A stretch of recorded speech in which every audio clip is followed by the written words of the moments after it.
Hello, dear students. Today we'll start new module timekeeping devices. Open your books at page 49, exercise 1.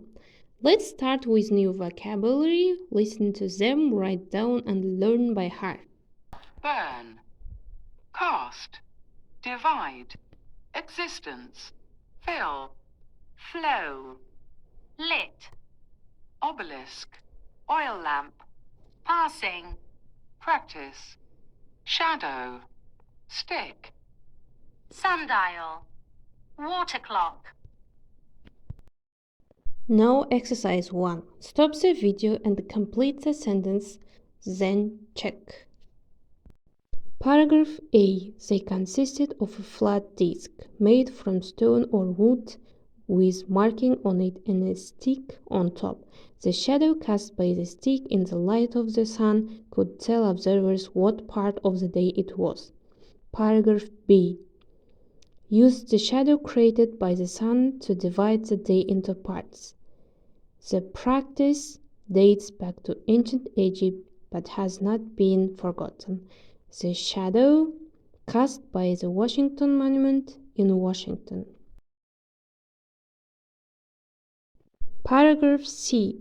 Have been in existence since at least 1500 BCE.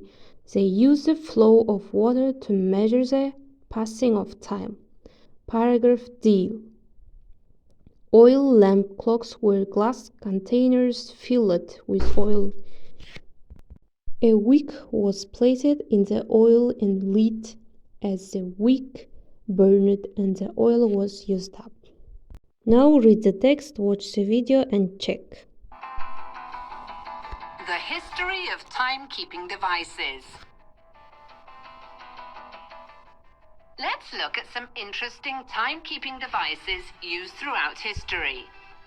Sundials are the earliest known timekeeping devices, used from at least 3500 BCE. They consisted of a flat disc made from stone or wood with markings on it and a stick on top. The shadow cast by the stick in the light of the sun could tell observers what part of the day it was. Obelisks, like sundials, used the shadow created by the sun to divide the day into parts. But in this case, the stick was a monument. The practice dates back to ancient Egypt, but has not been forgotten. The shadow cast by Taipei 101, Taiwan, the world's tallest building when it was completed in 2004, can be used to tell the time. Water clocks, also called clepsydras, have been in existence since at least 1500 BCE. They used the flow of water to measure the passing of time. They were originally stone and were used by the ancient Egyptians and Babylonians. Oil lamp clocks were glass containers filled with oil. A wick was placed in the oil and lit. As the wick burned and the oil was used up, markings on the side of the container could be used to indicate how much time had passed. Oil lamps were at the peak of their popularity in the 18th century and are no longer used today. Have you ever seen any of these devices? How else can we measure time?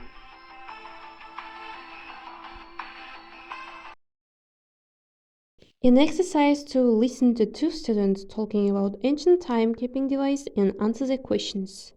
Ben, have you started Professor Hopkins' assignment yet? Did you choose to write about sundials or water clocks? Water clocks, of course. What is there to say about sundials? They're so simplistic. I don't agree. I chose sundials because they've got such an interesting history. They were the first timekeeping device ever invented. And although they seem simple to us now, they were actually quite remarkable 3,500 years ago. I find it fascinating that ancient people even thought to measure time by tracking the movement of the sun. I can't argue with that. It was an inspirational idea to use the sun's passage across the sky to divide the day into parts. I suppose I always compare ancient timekeeping devices to the way we measure time today. So naturally, a sundial looks primitive next to a digital watch. But I suppose measuring time had a different meaning back then. I mean, the concept of minutes and seconds didn't even exist. Right. It was a different world, and although sundials seem outdated today, they were the first step on our path to atomic clocks and coordinated universal time. What is the boy's opinion of sundials? The boy thinks that sundials are too simplistic and there is little to say about them. What do they both agree on? The speakers agree that the fact ancient people thought to measure time by the movement of the sun was inspirational. The speakers agree that the fact ancient people thought to measure time by the movement of the sun was fascinating. Did you know? You can see an hourglass in the Australian Parliament. And now close your books and write a few sentences about each one of these timekeeping devices. Listen to the model. Sundials rely on the sun to tell the time. They use a stick and look at the shadow cast by the stick in order to tell the time. Obelisks are similar to sundials, except the stick is a monument. Even tall buildings like the Washington Monument in Washington, D.C., USA, can be used as an obelisk. Water clocks were stone objects that used the movement of water to tell the time. Oil lamp clocks worked by burning oil over time.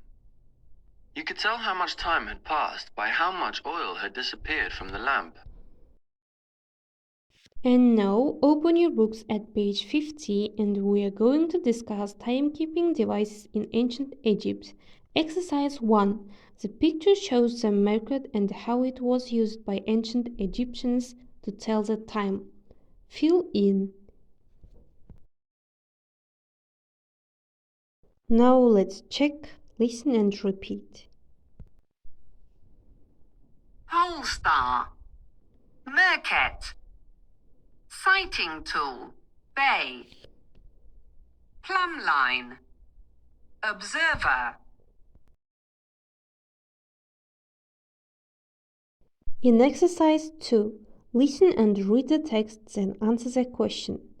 What differentiated the mercury from other timekeeping devices? What else was it used for? The merkit used the stars to tell the time and could be used at night. Experts claim that the merkit was used to accurately establish straight lines in construction and to align temples and tombs with celestial bodies. Before reading the text, listen to new words and write down them. Accomplish. Alignment. Carve. Civilization. Depict. Equal. Excavate. Imaginary. Keep track of. Meridian. Overcome. Plumb line. Precisely. Preserve. For thousands of years, humans have been using various devices to keep track of the time. The ancient Egyptians, who have always been recognized for their skill in mathematics, architecture, and astronomy, are no exception. In fact, they are widely regarded as one of the first civilizations to divide the day into equal parts, 12 hours of the day and 12 hours of the night. They accomplished this using timekeeping devices like the sundial and shadow clock, both of which relied on the sun, and the merkit, the oldest known astronomical tool. The purpose of the merkit, which has also been called a star clock, was to tell the time at night using the stars, the alignments of which ancient astronomers had long been tracking. The invention of the merkit marked a significant improvement in timekeeping, because even though it was not as quick or simple to use, it overcame a major disadvantage of the sundial as a timekeeper, namely its uselessness at night. Shaped like the letter L and typically carved from wood or bone, the merkit consisted of a horizontal bar that ends with a short vertical arm pointing upwards. Attached to the end of this upright arm was a plumb line, which is a length of string with a weight fastened to the end. The force of gravity allowed it to hang straight down, establishing a perfectly vertical line to the ground. The merkit was used in conjunction with a sighting tool known as a bay, which was made from the central rib of a palm leaf and had a thin V-shaped slit cut out at the top. When observers looked through this narrow slit, they could precisely line up objects in the distance. To tell the time at night, 2 observers, a pair of merkets, and 2 bays were needed. An observer held his merket up at arm's length and aligned it with the North Star, also called the Pole Star. To ensure perfect alignment, he looked through the slit of the bay, which was held close to the eye. Another observer, facing him a short distance away, also used a bay to precisely align the plumb line of his merket with that of the first observer. This series of alignments established a north-south meridian, an imaginary line that identifies north and south. By noting the intervals at which certain stars crossed this meridian, observers were able to mark the passage of time in hours. Interestingly, the use of the merket was not limited to timekeeping. Other ways in which ancient Egyptians used this tool have been proposed. For instance, experts claim that merkets had also been used by the ancient Egyptians in construction to accurately establish straight lines and right angles, and to carefully align temples and tombs with celestial bodies. Archaeologists have excavated and preserved a few of these devices, which date as far back as 600 BCE. Today, merkets are on display in museums in Egyptian artifact exhibitions, and are depicted in a number of ancient Egyptian works of art.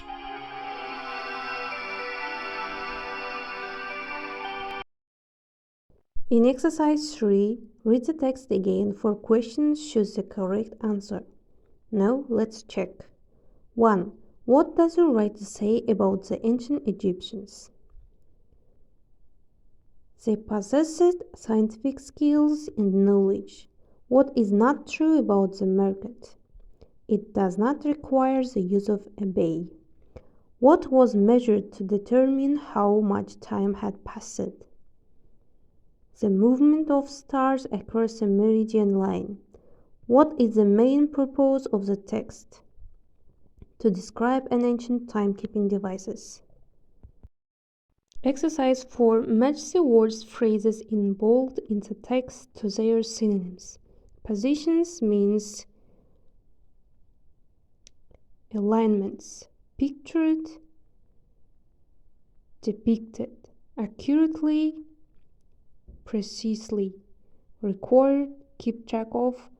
Surpassed, overcome. Groups of people who share society, culture, and a way of life. Civilizations.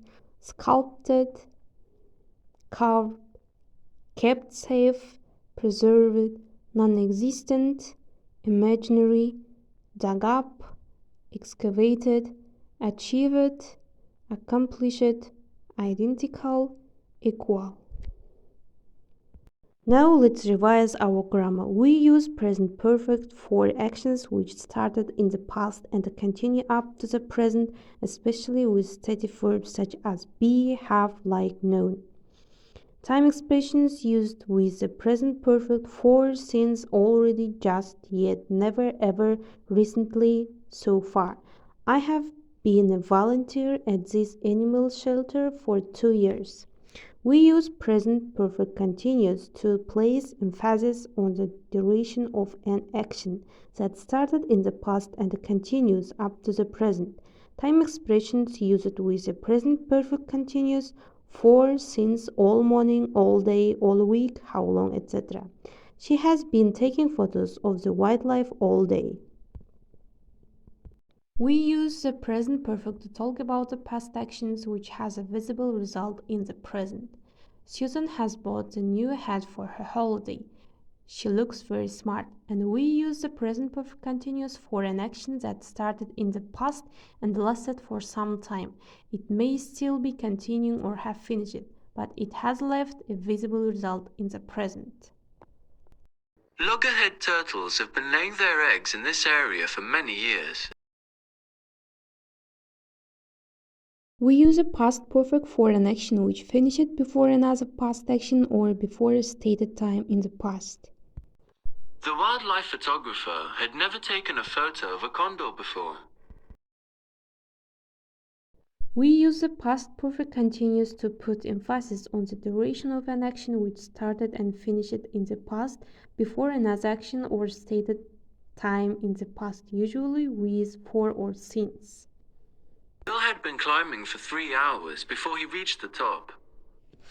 We use a past perfect for an action which finished in the past and whose result was visible at a later point in the past. The tourists were amazed at all the wildlife they had seen in the jungle.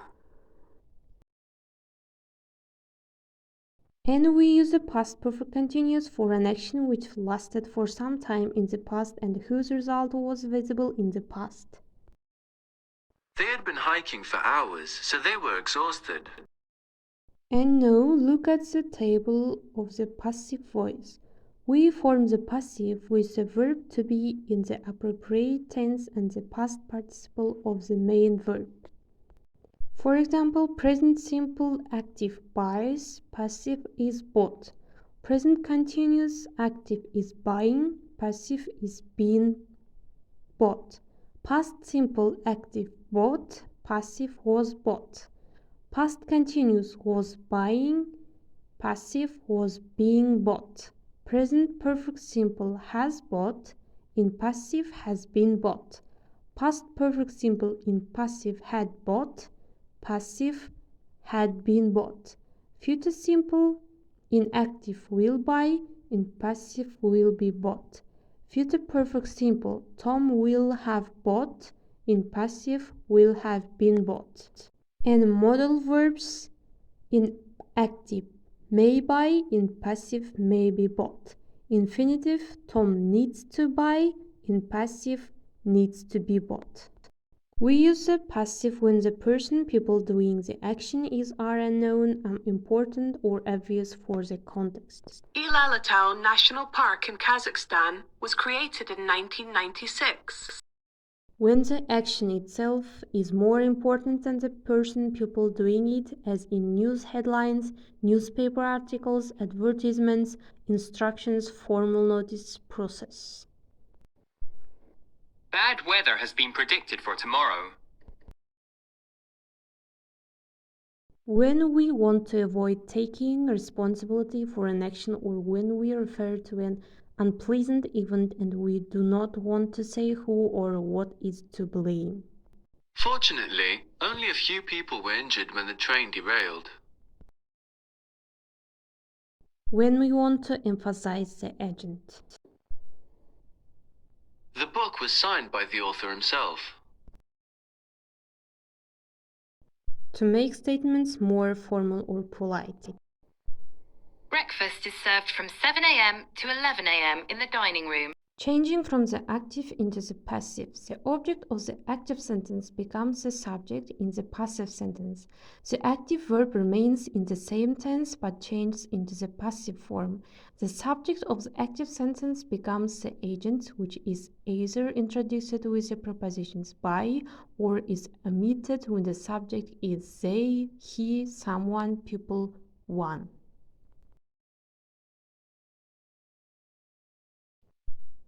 Volunteers clean up the beach. The beach is cleaned up by volunteers. And in exercise 5, find the examples of the present and past perfect active and passive and present past perfect continuous active. Now listen and check.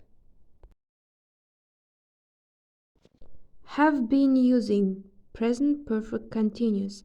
Have always been recognized present perfect passive. Have also been called present perfect passive.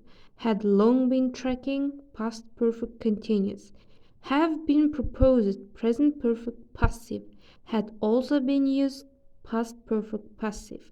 Have excavated and preserved present perfect.